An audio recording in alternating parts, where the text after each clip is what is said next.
As we all know, sadly, the story rumbles on. Could this really now be a case of visa for votes? As ever, let me explain.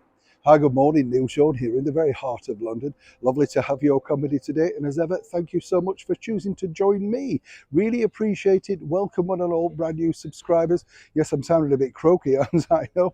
It is the pollen. I am sure I bore everybody, but for all those that are suffering out there, trust me, I like flowers. I love cut grass and all that sort of stuff. Love all the smells of summer, just doesn't love me. I know, streaming eyes, blocked nose, well, goodness. It's like that Tunes ad, isn't it? Do you remember? Your mum at the railway station. Where do you want to go, Malcolm? Do you remember that? I'll have a Tunes. Oh, I'm showing my age now, aren't I? Back as ever to your breaking roll story of the day. This story, you see, really is escalating because it's two things, really. It's twofold. It basically now makes the Duke of Sussex look very suspicious indeed, particularly regarding his visa application form.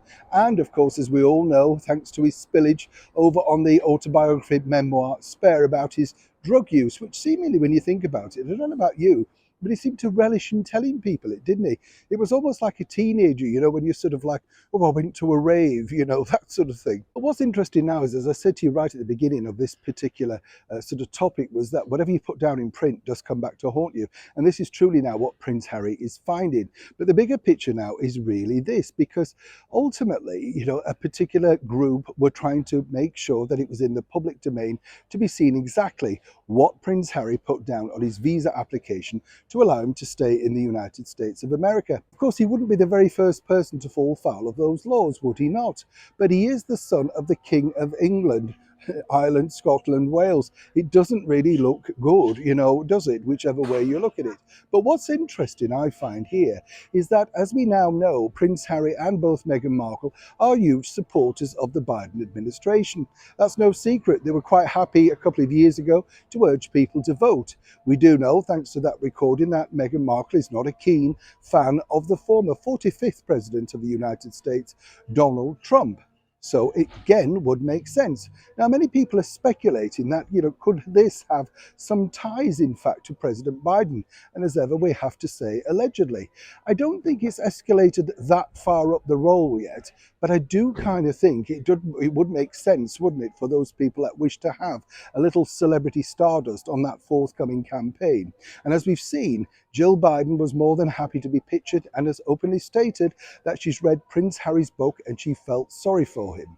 So again, if he was to pop up at some of the rallies or indeed just show a thumbs up, it would be worth quite a bit, according to insiders. Now, one might suggest that this could be seen as, of course, visa for votes.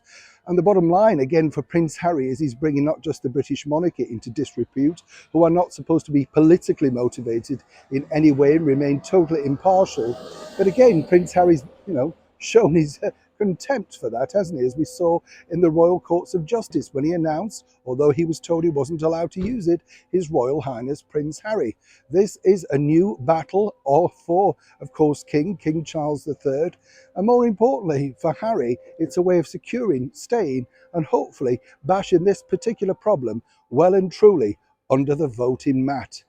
Now, the bottom line is, are they going to be strong enough, this particular organisation, to rally up enough funds, as they are claiming, to actually take this particular case to court? I would suspect they're going to need a lot of backing and a lot of dollars. And who truly would think it's worth it? Neil Sean in the very heart of London.